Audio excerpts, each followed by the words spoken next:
ఈ పద్యం పాడాను. నా రోవా నికపురుషు ఈ పాట.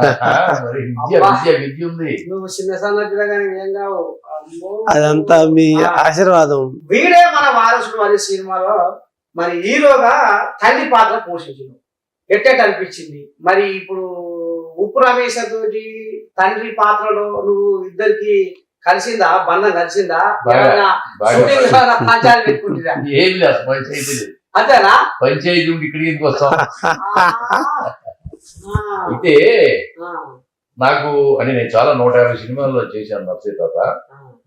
ఈ సినిమాలో నాకు ఒక మంచి సంతృప్తిగా ఉంది నాకు. ఎందుకంటే ఒకసారి రమేష్ నాకు ఫోన్ చేశాడు. రమేష్ అంత ముందు నాకు ఎవరో తెలియదు యాక్టర్.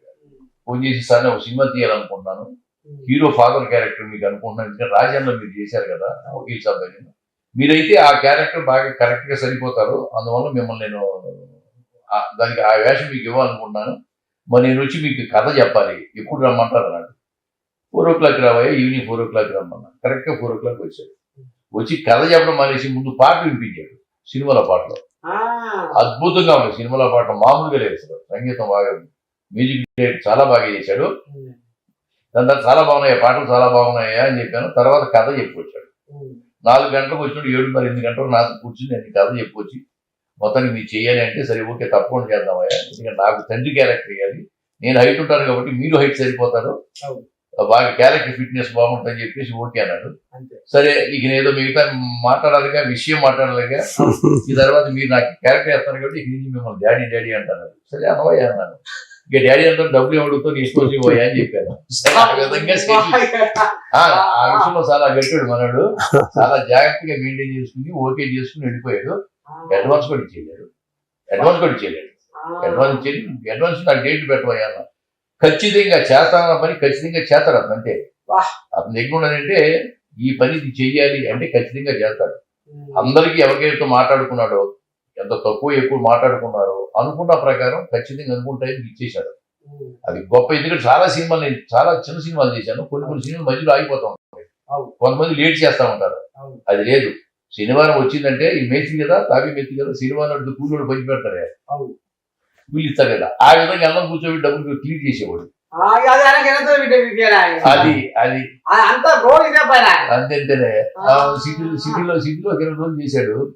సిటీలో మాది లేదనుకో, సింగంనేనిపల్లి అని అడవుల దగ్గర కందుకూరుకు 10 కిలోమీటర్ల దూరంలో సింగంనేనిపల్లి విలేజ్ ఉంది. మిగతా విలేజ్ వాతావరణం మొత్తం ఆ పొలాలు, రైతులు అంతా అక్కడే చేశాడు. చాలా అద్భుతంగా 25 రోజుల పాటు అక్కడ చేశాడు. ఆ ఊళ్ళో కూడా జనం నిజంగా సింగంనేనిపల్లి వాస్తవికులు మాత్రం నేను ఈ ఛానల్ ద్వారా నేను నమస్కారం. అంత కోఆపరేట్ చేశారు వాళ్ళు. ఒక 50 మంది కావాలి లేడీస్ అంటే 200 మంది కూర్చునేవాళ్ళు. అంత బాగా మొత్తానికి చేసి కంప్లీట్ చేయటం తర్వాత పోస్ట్ ప్రొడక్షన్ కంప్లీట్ చేసి సెన్సార్ అయిపోయి సినిమా రిలీజ్కి 18 తారీఖు రిలీజ్ రెడీగా పెట్టాడంటే అంటే ఎంత ధైర్యం ఉంటే చేయాలి. ధైర్యం కాదు, పట్టుదల వ్యక్తి రమేష్. పైగా ఇతను చదువు లేకపోయినా కథ, మాటలు, పాటలు, స్క్రీన్ ప్లే, పైగా పాట కూడా పాడి ఒక తాత మనోడు పాట ఒకటి ఉంది, ఆ పాట కూడా పాడింది కూడా అతనే. ఇన్ని విద్యలు ఉన్నాయి అతనికి. నిజంగా ప్రేక్షకులు ఇటువంటి వర్తున్న క్యాండిడేట్ని ఆదరించాలి. అందుకే మన రెండు తెలుగు రాష్ట్రాల ప్రజలు చెప్పేది అంటే తప్పకుండా సినిమాలకి వెళ్ళి సినిమా చూడండి. ఈ సినిమాలో మంచి సందేశం ఉంది, చాలా మంచి. ఈ రోజుల్లో కుర్రవాళ్ళు చాలా మంది డ్రగ్స్ అయి తీసుకుని పాడైపోతున్నారు. దాని మీద గొప్ప సందేశం ఇచ్చాడు. అలాగే తాత మనవడు అంటే మేనర్కాల మీద మొత్తం చెప్పడం కాదుగా, మేనర్కాల మీద మేనర్కాలు చేసుకోవడం వలన ఎంత ఇది జరుగుతుంది అనేది మామూలుగా డాక్టర్స్ కూడా చెప్తున్నారు. దాని మీద కూడా చాలా బాగా తీసుకొచ్చాడు సినిమా. గొప్ప సినిమా, చాలా మంచి సినిమా. ఈ సినిమా ప్రతి ఒక్కడు, తెలుగు రాష్ట్రాల్లో ఉన్న ప్రతి ఒక్కడు, పిల్లలు, జిల్లా సాయి మొత్తం ఫ్యామిలీతో సహా రైతులు అందరూ చూడవలసిన సినిమా ఇది. నేను కోరుకునేది అంటే తప్పకుండా వెళ్ళి సినిమాకి వెళ్ళి 100 రూపాయలు ఖర్చు పెట్టి సినిమా చూడండి, మీ పిల్లలు చూపించండి, మొత్తం ఫ్యామిలీ తెలిసి చూడమని మనసారా కోరుకుంటున్నాను. గుంజుతుంటే మెదడు బండరాయి, ఎంజాయి కాదురా గంజాయి, అది పీల్చుతుంటే బతుకు బంజరాయి. ఈ రకంగా మరి కోయాగలు బడికి పోతున్నాయా, సందుల్లో తిరుగుతున్నాయా, ఏం చేస్తున్నాయి, ఏంది ఏ కథ, మరి ఇది ఎట్లా వంట పడుతుంది, ఎట్లా అలవాటు చేసుకుంటున్నారు పసుపు పొరగాళ్ళు అనేది కూడా అగో ఆయన గుండెకు తాకింది. ప్రతివాడి కంచంలో కలబడేది మెతుకై రైతన్న. ఇలా ఎవరైనా సరే మీటింగులల్లా, సభలల్లా, సమావేశాలల్లా రైతుల గురించి గొప్పగా చెప్తుంది. కానీ రైతుల బతుకులు ఇంకా అగలమయ్యి అనవో రామచంద్ర ఆగం పరచులు అవుతుంది. ఎట్లా ఈ రైతన్నల కోసం ఈ సమాజంలో మార్పు తీసుకురావడం కోసం మరి మీరు సినిమా చేసామని అనుకొస్తున్నారు, నేను విన్నా. ఎట్లా అంటే ఏ రకమైన మార్పు తీసుకొద్దాం అనుకుంటున్నారు ఈ రైతన్నల బతుకులలో? తాతయ్య గారు, ఇప్పుడు ఆరుగాలం ఎండనకుండా వాననకుండా కష్టపడి రైతు పండించిన పంట అమ్ముకునే స్థితికి వచ్చేసరికి అకాల వర్షాలతో నష్టపోతున్నారు. అది మనం చూస్తున్నాం, సహజంగా మన కళ్ళకు కనపడుతుంది.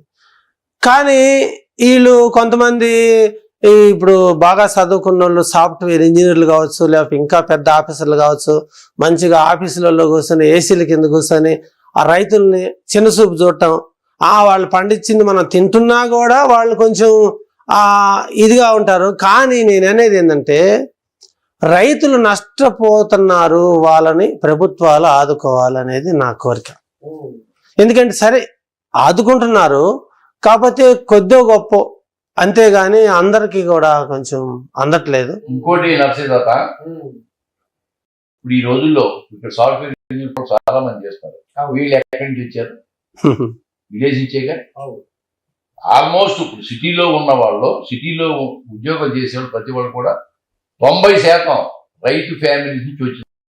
రైతు బిడ్డలే, ప్రతి వాళ్ళు రైతు బిడ్డలే. కాబట్టి రైతుకి ఆ యొక్క విలువ ఇవ్వాలి. ఇప్పుడు అంత దూరం పోతున్నందుకు ఇప్పుడు మాజీ ముఖ్యమంత్రి కేసీఆర్ రైతు కుటుంబం, రేవంత్ రెడ్డి కూడా రైతు కుటుంబం,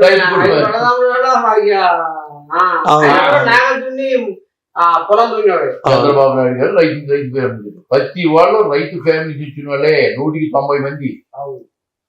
ఒక 10% మాత్రమే సిటీలో పుట్టి పెరిగిన వాళ్ళు. కాబట్టి రైతులంటే ప్రతి వాళ్ళకి ఇంట్రెస్టే రైతులకి, కానీ వాళ్ళు ఆదుకోవాల్సిన బాధ్యత కూడా వీళ్ళకి ఉంది కదా. కాబట్టి మా రైతులకు సంబంధించి చెప్పాం కాబట్టి సినిమా మమ్మల్ని కూడా ఈ విధంగా ఆదుకోండి అని మేము మనసారా కోరుకుంటున్నాం. ఇప్పుడు ఆ రైతు, ఇప్పుడు ఒక రైతు కొడుకుని నేను, ఆ రైతు ఎన్ని కష్టాలు పడుతున్నాడో కళ్ళతోటి నేను చూస్తున్నాను, నేను కష్టాలు పడుతున్నాను. ఎంత చేసినా కూడా మాకు ఆదాయం రావట్లేదు. దాంతోపాటు ఇక ఏదో కొన్ని చదువులేని కారణాల వల్ల మేనరకాలు చేసుకోవటం, ఆ చేసుకోవటం వలన ఎన్ని నష్టాలు జరుగుతున్నాయి. ఇప్పుడు ప్రతి కుటుంబంలో ఏంటంటే బయటికి పోవద్దు, నా బిడ్డ మా ఇంట్లోనే ఉండాలి, మా తమ్ముడికి ఇచ్చుకోవాలను, లేకపోతే మా మేనల్లుడికి ఇచ్చుకోవాలను, అలాగ రక్త సంబంధాలు కలుస్తున్నాయి. కరెక్ట్ తాత. నా పిల్లగారు నా అన్న బిడ్డ చేసుకోవడం, నాకు దీపం పోతట్టే ఉంది, థియేటర్ చేయదు, ఏం చేయదు, టీడీటలేడా, చెప్తీటలేడా, జరుగుమని చెప్పు పిల్లగా అని నిజంగానే కరెక్ట్. అది కొడుకులు ఓదార్చి ఈ కథ నడుస్తున్నాయి. ఇప్పుడు అదే నడిచింది ఇక్కడ, అదే నడుస్తుంది. ఎలా నడిచిందని చూడాలి, ఎలా నడుస్తుంది చూడాలి. ఆ చేసుకోవటం వల్ల ఎన్ని నష్టాలు జరుగుతున్నాయి, కుటుంబాలు ఎంత బాధపడుతున్నారు, అది కూడా ఒక పెద్ద చూపించాను. సినిమా చాలా బాగా వచ్చింది. ఈయన కూడా ఏంటంటే ఈ హీరో అంటే ఏజ్ అయినా గానీ ఆ హీరో ఆ లక్షణానికి ఈ పర్సనాలిటీ కావాలి. మళ్ళీ కుర్రవాళ్ళైతే పనికిరాదు ఆ సినిమాకి, ఈ ఏజే కావాలా. ఈ ఏజ్ అయితేనే ఆ హీరోగా పనికొస్తాడు కథకు. దానికి తగ్గట్టుగానే రాసుకోవడానికి కథ. పైగా కథ కూడా కొంత కల్పితం ఉన్నా ఆయన కథ అది. ఇప్పుడు సరస్వతి నాటక మీద నాట్యం ఆడుతుంది. అవునవును. ఇప్పుడు ఆమె ఆ రకంగా ముందుకు తీసుకుపోతుంది. అదే అంతేనా కాదా? అవును, ఆ మాట. ఆ విధంగా నేను ఇందులో పాత్ర వేయటానికి కారణం ఉంది. ఎందుకంటే నా బాడీ లాంగ్వేజ్ ప్రకారం నేను ఇది రాసుకున్నాను. కానీ ఒక మాట దాకా, ఏదో రామనాయుడు స్టూడియోలో ఈ సినిమా ఏదో చిన్నగా మోతాదుగా ఏదో ఇది చేస్తే వీళ్ళకు మొత్తం సోషల్ మీడియాలో మోతమవుతుంది. వీళ్ళకి వచ్చా బాలకృష్ణ అన్న కాడికే ఉంది కథ. అంటే బాలకృష్ణ మించిపోతావా ఏంది, ఆయన కోడి కోసమా ఎట్లా? దాంట్లో ఫైట్లు ఉన్నాయి, 3 ఫైట్లు ఉంటే ఫైట్ మాస్టర్ ఏం చేసి అంటే డూప్ తీసుకొచ్చాడు. ఈ డూప్ తీసుకొచ్చి ఆ ఫైట్ మీరు చేయలేరు, రోపు కట్టి పైకి ఎగరాలి, మీరు చేయలేరు, అతను చేస్తానంటే లేదు నేనే చేస్తానని చెప్పి అతను ఓన్గా చేశాడు. ఇదిగా ఫైట్ జరిగేటప్పుడు నేను కూడా ఉంటా అక్కడే, నా గురించే ఫైట్ చేస్తాడు వేరేతో. ఆ రోప్ కట్టి రోప్ పైకి వెళ్ళటం కానీ రావటం కానీ ఆ ఫైట్ అద్భుతంగా చేశాడు. అంటే బాలయ్యబాబు లాగే చేశాడని, అందుకే బాలయ్యబాబు అని ఆ రోజు సినిమా చూసాడు. థియేటర్ లో అరుపులు రామానాయుడు గారి